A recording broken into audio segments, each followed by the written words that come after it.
하나님께서 기뻐하시는 신앙은 연합의 영성인 것입니다.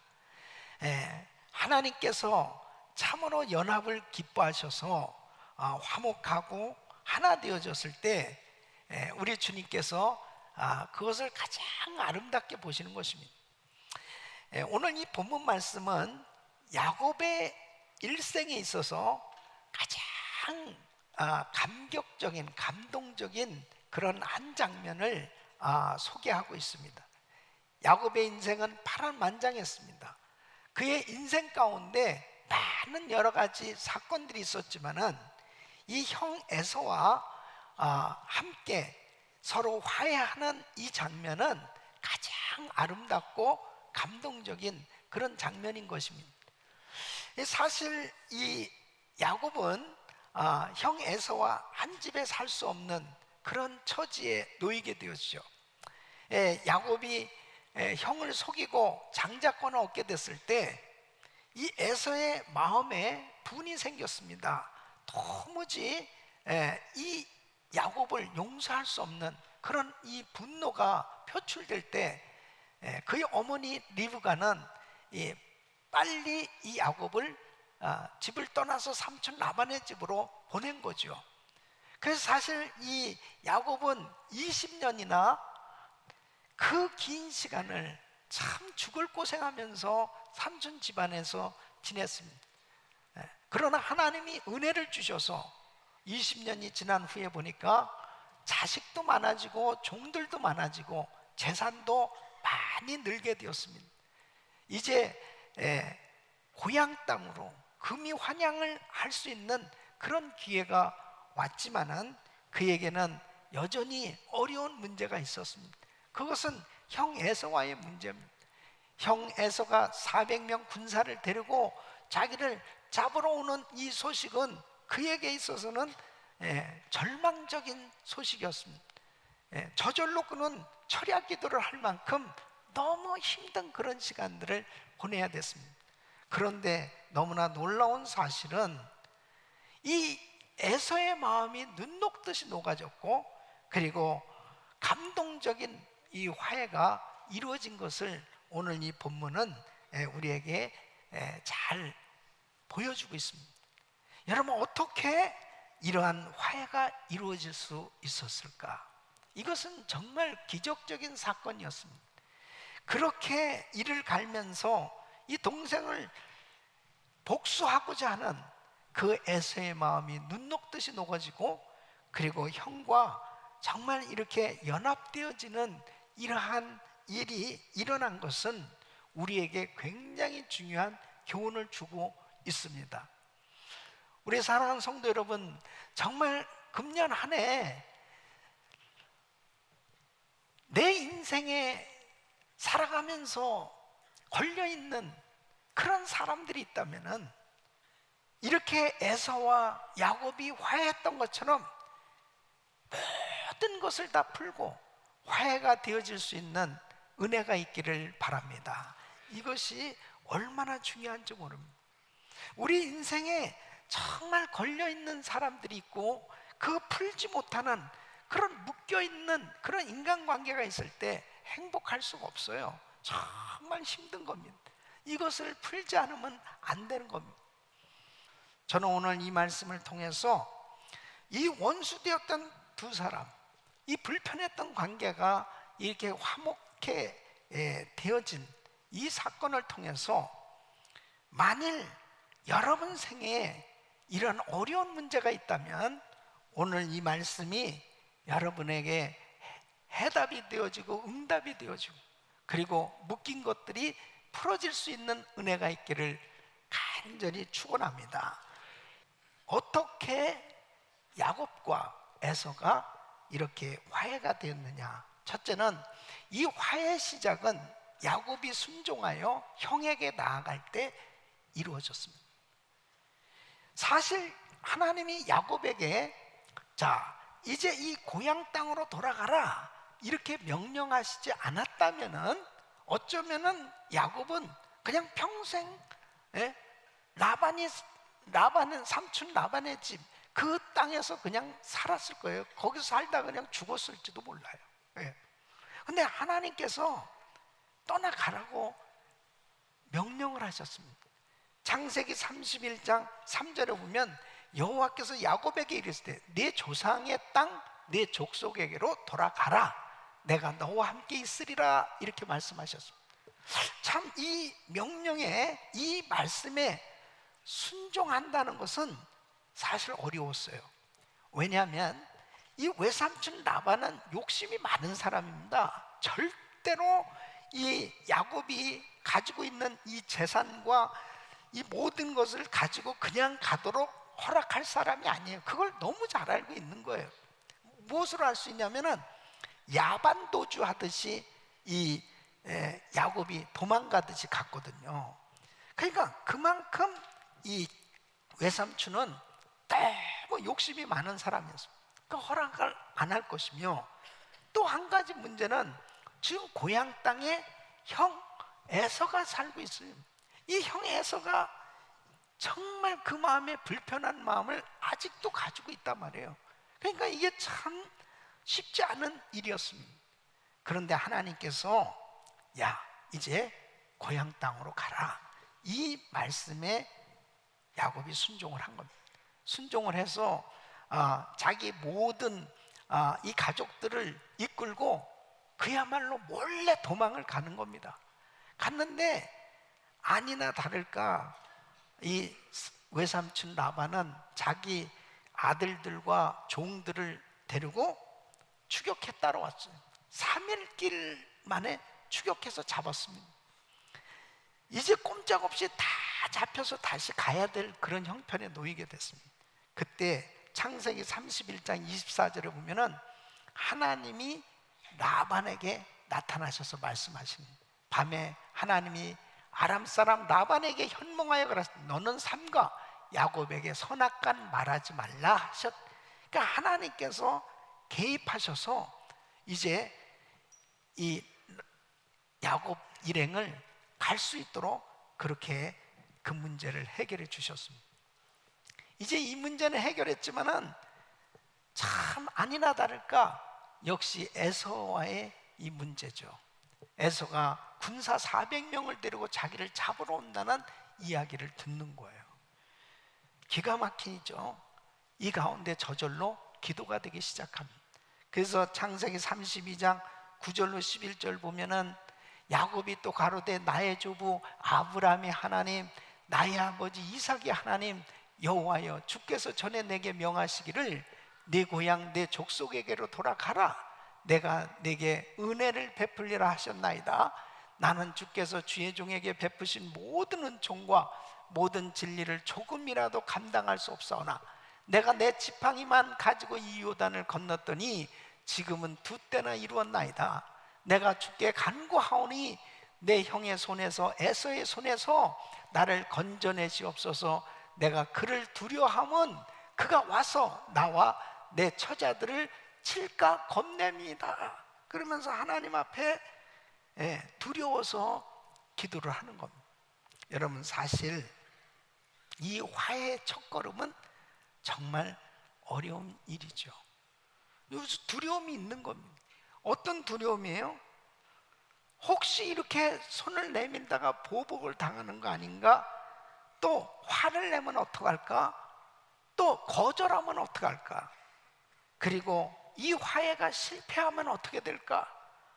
더 큰 낭패와 수치를 당하지 않을까? 이런 두려움이 있는 겁니다. 그래서 먼저 발을 내딛기보다는 자꾸 상대가 먼저 나에게 화해의 손을 내밀기를 은근히 바라는 그런 경우가 많이 있는 거죠.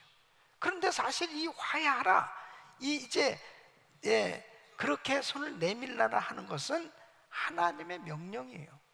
그래서 마태복음 5장 23절 24절에 보면 제단에 예물을 드리다가도 원망 들을 만한 일이 있는 줄 생각나거든 예물을 제단 앞에 두고 먼저 가서 형제와 화목하고 그 후에 와서 예물을 드리라. 이것은 명령입니다. 로마서 12장 18절 말씀 보면 할 수 있거든 너희로서는 모든 사람으로 더불어 평화하라. 히브리서 12장 14절에 모든 사람으로 더불어 화평함과 거룩함을 쫓으라. 이것이 없이는 아무도 주를 보지 못하리라 했습니다.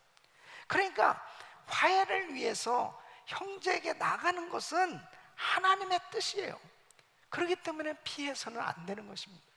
여러분, 우리 가족 가운데 또 직장에서나 교회에서나 참 이 불편한 관계가 있으면은 참 사람들을 대하는 것이 참 힘들죠. 예, 불편해요. 여러분, 화해의 첫걸음은 이것을 내디딜 때 힘들지만은 하나님은 피하지 말고 화해하라고 말씀하십니다. 화해해야 열려지는 줄로 믿습니다. 여러분, 주의 말씀을 깨달은 사람이 먼저 손을 내밀는 거예요. 시편 133편 1절로 3절 우리 같이 읽습니다. 시작. 형제가 연합하여 동거함이 어찌 그리 선하고 아름다운고, 머리에 있는 보배로운 기름이 수염 곧 아론의 수염에 흘러서 그 옷깃까지 내림 같고, 헐몬에 있으리 시온의 산들에 내림 같도다. 거기서 여호와께서 복을 명하셨나니 곧 영생이로다. 아멘. 형제가 연합하여 동거하는 곳에 성령의 기름 부으심이 풍성하게 임하는 줄로 믿습니다. 생명의 원천이 되는 하늘에 있을 이 하늘의 은혜가 임한다는 거예요. 그래서 형제와 화해할 때 성령의 기름 부으심, 바로 생명력이 넘치는 이런 은혜의 문이 확 열려지는 것입니다. 여러분, 막혀 있으면 안 돼요. 이 땅에서 매이면 하늘에서 매이고, 이 땅에서 풀면 하늘에서 풀리는 겁니다. 여러분, 그냥 내가 어떤 한 사람과의 불편한 관계가 결국 아무것도 아닌 게 아닙니다. 그 일로 인해서 나는 계속 영적으로 막히게 돼 있어요. 금년이 아니죠. 오늘 다 푸시기를 예수 이름으로 축원합니다. 풀어야 돼요. 자, 두 번째는 이 화의 진실성을 보여주기 위해서 야곱은 형을 향한 진실과 겸손의 자세로 나갔습니다. 그 첫째가 뭐냐면, 형을 보는 순간에 7번이나 3절에 보면은 그렇습니다. 자기는 그들 앞에 나가되 몸을 7번 땅에 굽히며 그 형 에서에게 가까이 가니. 여러분, 뭐 형한테 7번씩이나 절을 합니까? 그런데 이것은 이 신하가 군주 왕에게 나갈 때 7번 절하는 그런 예의거든요. 그 인간 정말 형한테 죄송하다고 계속 그렇게 7번씩이나 절하는, 그 진실한 마음이잖아요. 형 정말 내가 잘못했어요. 그것을 그대로 자기의 진실한 마음을 보여준 겁니다. 또 뿐만 아니라 형을 위해서 예물을 준비했습니다. 창세기 32장 13절로 15절 보면 야곱이 거기서 경외하고 그 소유 중에서 형 에서를 위하여 예물을 택하니 암염소가 200이요 수염소가 20이요 암양이 200이요 수양이 20이요 전나는 약대 30과 그 새끼요 암소가 40이요 황소가 10이요 암나기가 20이요 그 새끼가 10이라. 이걸 다 계산해 보니까 550마리. 이것을 골고루 암양, 순양, 암염소, 수염소, 약대, 황소, 암나기에다가 또 그 새끼까지 얹혀줘라 다 해가지고 이렇게 550마리를 만들어 준 거예요. 여러분, 그랬더니 11절 말씀은 그랬습니다. 하나님이 내게 은혜를 베푸셨고 나의 소유도 조카오니 청컨대 내가 형님께 드리는 예물을 받으소서 하고 그에게 강권함에 받으니라. 진실을 보여준 거예요. 정말 7번씩 절을 하지 않나? 그 많은 예물을 준비해가지고 정말 주면서 그렇게 내가 정말 형 미안해요 그러면서 그 진실을 보여줬을 때 그 마음이 열려진 거예요. 이렇게 화해의 진실성을 보여줄 때 우리는 하나 될 수 있는 줄로 믿습니다. 세 번째는 하나님은 야곱에게 새 이름을 주심으로 정말 놀라운 은혜를 주셔서 이제 화목해 역사해 주셨어요. 자 보세요. 야곱은 형과의 문제를 놓고 야복강가에서 간절히 기도합니다. 하나님 앞에 매달려 기도를 하는데 하나님의 사자가 나타난 겁니다. 그분과 씨름하듯이 밤새도록 기도를 하는 겁니다. 당신이 내게 축복하지 않냐면 가게 하지 아니하겠습니다 하면서 그렇게 기도하는데 환도뼈를 탁 치면서 이 뼈가 위골이 되는 겁니다. 그러한 상황 가운데 씨름하는 지금 기도를 하고 있는 거예요. 그러면서 네 이름이 뭐냐? 야곱입니다. 이제 내 이름을 이스라엘이라 하라. 새 이름을 주시는 거예요. 이것은 바로 뭡니까? 하나님의 강력한 임재를 경험하는 순간이었어요. 여러분 그렇습니다. 하나님의 강력한 임재, 하나님의 은혜를 받아야 내가 변화될 수 있는 줄로 믿습니다. 그래서 야곱이 이스라엘로 바뀌어집니다. 그러니까 자기가 변화되니까요, 형을 보는 순간에 형이 다르게 보여지는 거예요. 에서는 똑같은 사람입니다. 근데 내가 하나님의 강력한 임재와 은혜를 받고서 형을 보니까, 자 10절 말씀 보니까 이렇게 말하고 있습니다. 내가 형님의 얼굴을 배운즉 하나님의 얼굴을 본 것 같사오며 형님도 나를 기뻐하십니다. 형의 얼굴을 보니까 하나님 얼굴 보는 것 같다는 거예요. 자기가 변화되니까요, 형의 얼굴이 하나님 얼굴 보는 것 같으니 어때요? 두려운 마음이 사라졌어요. 불평하는 마음, 원망하는 마음, 안 좋은 마음이 싹 사라지고 좋은 마음이 임하니까 그냥 저절로 다 녹아지는 거예요. 하나님의 은혜 받아야 돼요. 하나님의 은혜. 여러분 설교를 들을 때는 될 것 같아요. 그리고 화해를 해야지, 다 이해를 해주자. 그러다가도 사람의 얼굴을 딱 보는 순간에 안 되겠다. 그 이유가 뭐냐? 내가 변화가 안 돼서 그래요. 내가 하나님의 은혜를 충만하게 받게 되면 상대의 얼굴이 그렇게 은혜스럽게 보여집니다. 그러니까 4절에 보니까 에서가 달려와서 그를 맞아서 안고 목을 어근 맡기고 그와 입 맞추고 피차 우니라 그랬습니다. 여러분 하나님의 은혜 받으시기를 바랍니다. 그럴 때 에서의 마음이, 그 강팍한 마음이 눈 녹듯이 녹아지고 그렇게 화해되어지는 이런 역사가 일어납니다. 그러니까 강력한 주님의 은혜를 체험해야 이 화해 역사가 일어나는 겁니다. 여러분 우리 자녀들과 불편한 관계가 있는 부모들이 많이 있습니다. 우리 교육부에 가면은 정말 우리 자녀들을 문제 있는 아이들하고 대화를 하면 이 아이들의 거의 90% 이상은 부모에 대해서 분노를 하고 있고 부모와의 관계가 안 좋은 거예요. 근데 부모야 뭘 잘못한 게 있겠습니까? 그러나 아이가 어쨌든 간에 부모의 관계가 안 좋으니까 아이들이 부모를 미워하는 거예요. 그러니까 부모의 말을 안 들으니까 엉뚱한 길로 탈선을 하는 거죠. 그 마음을 어떻게 아이의 마음을 녹일 수가 있겠습니까? 아이의 마음이 녹아질 수가 없는 거예요. 뭐 야단을 친다고 됩니까? 때릴 수가 있습니까? 무엇으로 아이들의 마음을 바꿔놓을 수 있냐고요. 그런데요, 부모님이 은혜를 받고 녹아지니까 애들이 달라지더라고요. 그리고 아이들이 캠프에 올라가서 은혜를 받고 나니까 우리 부모님이 너무 귀한 분들이 자기가 은혜를 받고 나서 보니까 우리 엄마 아빠한테 내가 너무 잘못했다는 것을 깨닫고 엄마 사랑해요, 아빠 사랑해요, 그런 변화의 역사가 일어나더라고요. 은혜 받아야 됩니다, 여러분. 예? 부모도 은혜를 받아야 되고 자녀들도 은혜를 받아야 돼요.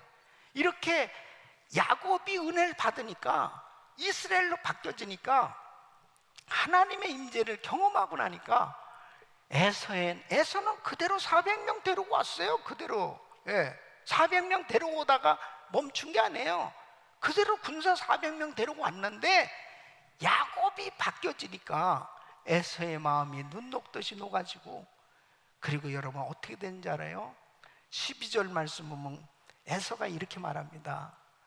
우리가 떠나가자. 내가 너의 앞잡이가 되리라. 예? 가는 길에 내가 너의 경호원이 돼줄게. 야, 내가 너를 지켜줄게. 이렇게 원수가 떴던 형이 동역자가 되고, 나를 후원해주는 후원자가 되고, 나와 함께하는 그런 동행자가 돼주겠다고 이렇게 이야기하지 않습니까? 우리 사랑하는 성도 여러분, 잠언 16장 17절 보면 사람의 행위가 여호와를 기쁘시게 하면 그 사람의 원수라도 그로 더불어 화목하게 하시느니라. 하나님이 화목하게 해주셔야 되더라고. 하나님 앞에 은혜 받으시기를 예수 이름으로 축원합니다. 여러분, 넬슨 만델라가 남아프리카 공화국의 대통령, 이분이 27년간 억울한 옥살이를 했잖아요. 그러면 이 27년간 억울하게 옥살이를 했다가 대통령이 됐으니 이제 흑인 대통령이 처음으로 나온 거예요. 그러니까 그냥 이 백인들에게 그 당했던 그 억울함, 이걸 그냥 아주 복수를 철저히 하고자 하는 이런 마음을 가질 수도 있지 않겠어요? 그러니까 벌써 이제 사회가 어떻게 된, 적폐청산이 일어나는 이런 순간이었습니다. 근데요, 넬슨 만델라가 진실과 화해 위원회를 설치합니다. 그리고 이런 복수의 악순환을 끊고자, 얼마나 흑인들은 분노하겠습니까? 이제 흑인 중에 대통령이 나왔으니, 와, 이제 그냥 이 백인들 아주 복수를 해야 되겠다, 이런 그동안에 불이익을 당했던 것에 대한 이 억울함, 이런 것들이 있지 않았겠어요? 근데 이렇게 선포합니다.